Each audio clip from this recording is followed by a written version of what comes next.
Selamat pagi, salam sejahtera semua. Saya Albert Tay bersama dengan peguam saya Encik Mahjot Singh. Hari ini pagi saya hadir ke sini sebab saya mendedahkan dan mengesahkan bahawa 1 tahun 6 bulan lepas ketika saya ingin mendedahkan skandal rasuah di Sabah, saya mahu mengadu perkara tersebut, skandal tersebut kepada pihak SPRM. Seorang pegawai telah mengugut, menghalang dan menganiaya saya. Hari ini saya akan mendedahkan nama dia. Beliau adalah Azam Baki. Saya bukan bercakap berdasarkan mulut ke apa. Ini adalah bukti dia. Ini adalah bukti dia. Dalam ini termasuk senarai saksi. Siapa yang mengetahui perkara ini. Termasuk bukti-bukti rekod WhatsApp ataupun rekod komunikasi dengan pihak yang mengetahui perkara ini.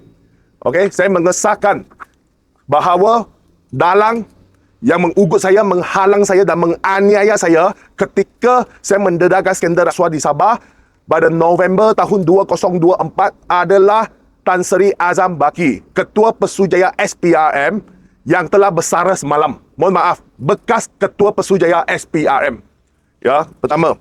Kedua, ketika itu saya tidak berani melaporkan perkara ini kepada pihak polis ataupun sesiapa kerana saya takut sebarang perbuatan tindak balas daripada beliau. Sebab ketika itu beliau berada dalam jawatan sebagai Ketua Pesujaya SPRM dan beliau mempunyai kuasa serta pengaruh untuk menganiaya saya. Ketika itu, isu ini telah dibawa ke Parlimen beberapa kali, dibangkitkan di Parlimen. Ya, telah dibahas oleh member Parlimen ketika itu bahawa siapa yang mengugut saya. Ramai orang tanya siapa yang mengugut saya. Saya mendedahkan skandal rasuah di Sabah melibatkan 15 orang ahli politik berbofau tinggi di Sabah sejak awal bulan November tahun 2024. 18 bulan telah berlalu. Ketika itu, saya telah mengarahkan peguam saya. Ketika itu bukan Encik Mahjot Singh lagi. Peguam saya hadir ke SPRM untuk berurusan dengan pihak SPRM. Peguam saya telah menjumpa dengan pegawai rendah, pegawai tinggi termasuk pengarah bahagian di pihak SPRM untuk mendedahkan isu ini ketika 10 November tahun 2024. Okey. Azam Baki telah telefon saya punya peguam ketika itu dan memberitahu kepada peguam, saya telah tahu anak guam kamu adalah Albert Tay. Jika dia, ini apa yang disebut oleh Azam Baki, jika dia datang mendedahkan skandal rasuah ni membuat aduan rasmi di SPRM, saya adalah orang pertama akan ditangkap dahulu. Ini adalah kenyataan daripada Azam Baki dan beliau menyesyorkan saya pergi ke luar negara. Luar negara bercuti selama 2 minggu dan memberitahu kepada portal media yang dedahkan skandal ini ketika itu adalah Malaysia Kini bahawa ini semua adalah salah faham. Ini adalah kenyataan daripada Azam Baki. Selain itu, pada 20 Januari 2024, okey, ketika para ahli politik di Sabah menawarkan settlement penyelesaian untuk saya. Mereka ingin memulangkan semua wang kepada saya ketika itu. Peguam saya telah berjumpa dengan Azam Baki di ofis ini, di pejabat di sini. Jika apa yang saya cakap ni tidak benar, boleh cek dengan notebook. Di SPRM sini, di pondok sini keluar masuk ada notebook dia. Siapa keluar masuk sini mesti ada catatan, ada rekod. Jadi boleh cek. Pada 20 Januari 2025 tahun lalu, peguam saya telah hadir ke sini jumpa dengan Azam Baki. Azam Baki minta satu surat jaminan daripada peguam saya. Jika pihak adun-adun di Sabah, ahli politik di Sabah memulangkan wang kepada saya, Azam Baki minta satu surat jaminan daripada peguam saya bahawa saya tidak akan bangkit lagi isu ini. Dan beliau mengesyorkan kepada peguam bahawa jangan keluar sebarang kenyataan. SPRM akan keluarkan kenyataan bahawa Kertas Siasatan telah dirujuk kepada pihak pendakwa raya dan pendakwa raya akan NFA-kan kes ini. Lepas tu jangan saya keluar sebarang kenyataan rasmi, biar peguam keluarkan kenyataan bahawa okey, kita akur dengan patuh dengan keputusan daripada peguam negara supaya kes ini dapat ditamatkan. 20 Januari 2025. Okey. Ketika itu peguam lain lah, bukan Encik Mahjot lah. Okey. Apa dia kata? Nampak macam lambat. Okey, lepas tu dia kata, okey, jam 11 saya standby di IOICT Mall. Saya kata saya tunggu di IOICT Mall. Selepas dia jumpa Azam Baki, saya mau tahu apa yang berlaku. Justru itu apa yang tadi saya sebut tu semua adalah taklimat daripada peguam saya selepas dia jumpa dengan Azam Baki. Okey. Tunggu di pejabat KP, Ketua Pesujaya. Dia belum jumpa. Handphone boleh bawa. VVIP. Nampak? Dia benarkan saya punya peguam ketika itu untuk bawa handphone. Ha? Okey, settle. Nanti Datuk jangan lupa saya.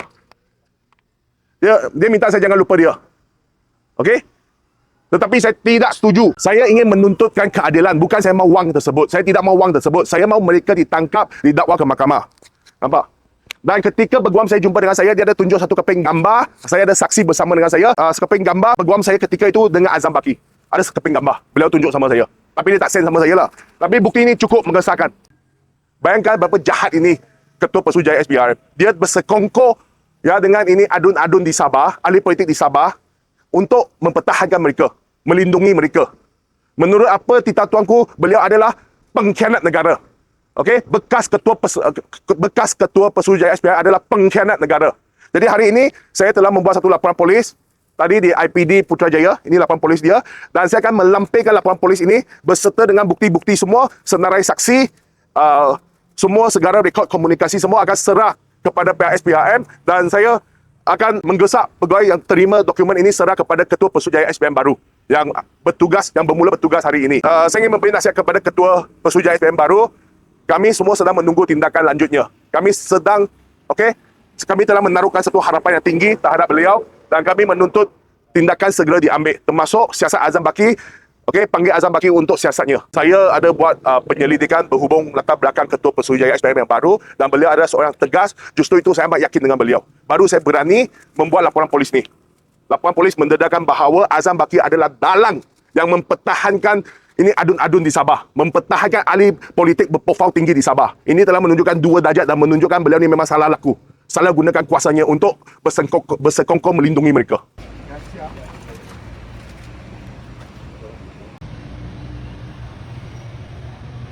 Tuan-tuan dan puan-puan semua, sekarang ni pegawai ni menghalang saya untuk membuat laporan aduan rasmi. Nampak? Inilah apa berlaku di SPRM. Inilah apa berlaku di SPRM. Saya masuk membuat laporan pun mereka halang. Dua peguam telah hadir ke sini. Buat apa dua peguam hadir ke sini? Sebab mereka akan menemani saya masuk untuk buat laporan rasmi, aduan. Tetapi saya dihalang.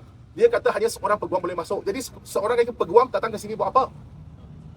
Saya hanya mau masuk buat laporan rasmi. Paling saya hanya masuk di dalam ke lobi saja. Saya bukan suspek. Saya sekarang ni pengadu. Nampak ini dua darjat. Inilah nama dua darjat. Masuk saja mau halang begitu.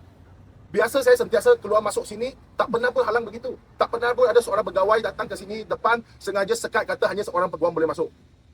Peguam saya masuk, saya minta dua peguam menemani saya sebab saya risau nanti kalau pegawai perempuan bagaimana. Sebab tu saya perlukan seorang peguam perempuan. Sebab saya dengan Mahajot Singh adalah dua orang lelaki. Jika pegawai penyiasat tu adalah perempuan, saya perlukan seorang pegawai perempuan di sebelah saya. Itu adalah asas. Tetapi mereka tidak faham. Mereka menghalang saya buat laporan polis. Saya boleh mengesahkan bahawa tadi pegawai itu adalah kroni Azam Baki. Confirm dia mempertahankan Azam Baki. Ini asas. Tuan-tuan dan puan-puan agama Islam tahu. Kalau datang seorang pegawai perempuan bagaimana? Saya seorang lelaki duduk di dalam bilik aduan. Saya perlukan seorang peguam perempuan menemani saya. Asas tu dia tak boleh faham. Nampak tak? Kerosakan kita punya sistem penguatkuasaan. I have two comments. Firstly, ini adalah MACC. MACC is governed by Akta MACC. Dalam Akta tu, if they bother to read, anybody can go and lodge a complaint, isn't it? That's what we are told. Berapa kali MACC kata, kalau kamu tahu berkenaan dengan rasuah ke apa, datang buat laporan. Today is a clear example of us trying to go and lodge a complaint and they did not allow us in. Bila I tanya siapa bagi arahan, kami tak boleh maklumkan nama. How can you have a penjawat awam that says tak boleh masuk, tak boleh bagi nama, arahan tu kita punya arahan, kita tak boleh tunjuk? What rubbish! What rubbish, I tell MACC. What nonsense! You should never stop someone from lodging a report. It's very, very frustrating. This is MACC, you know. After MACC clearly states, we have a right to lodge a complaint. So, why did they impede our right? Who are those two people? What authority do they have? What arahan are they talking about? Who gave them directions to stop? I need to know all this. No. You ask your officer, send me the official letter. We want the names. You give us the two names first. As of now, you have MACC has impeded my client to lodge a complaint. I don't know, maybe it's because of the bekas Pesuruhjaya. I don't know. But I just can't fathom the fact that those two officers, what they said just now, unfathomable from a pegawai of MACC. I'm sorry. Again, nothing against you. It's those two people. Can I get their names? You are good, I know. You are good. You are doing the job. I know. Can I get their names? There you go. I went. Okay. Niat saya mohon dekat Mahajot Singh bawa seorang pegawai perempuan, peguam perempuan. Sebab saya risau jika yang turun nanti adalah pegawai penyiasat perempuan, bagaimana? Dalam satu bilik tu, seorang perempuan, saya dengan Mahajot, saya rasa kurang selesa. Sebab tu saya menuntut satu peguam perempuan bersama. Supaya jika pegawai itu adalah perempuan pun kita rasa selesa. Itu niat saya. Tapi amat duka cita, pegawai itu halang, kata hanya seorang peguam boleh masuk, seorang kita boleh masuk. Saya sudah bagi tahu beliau berhubung segala justifikasi ini, tetapi orang tu dia tak mau layan. Dia tetap kata ini arahan daripada pihak atasan. Pihak atasan, siapa atasan? Dia tak berani bagi tahu. Tadi saya sudah tanya dia dekat 5 minit sana, siapa pegawai? Tunjuk hitam putih. Dia ada, semua pun tak ada. Hanya bercakap berdasarkan mulut saja. Dia kata ada arahan daripada atas pegawai, hanya saya dengan seorang pegawai boleh masuk. Saya tanya arahan mana, surat mana, semua tak ada. Okay. Niat tu nampak sangat jelas lah. Sangat jelas niat tu. Okay, thank you. Repo mati. Lawan tetap. Lawan.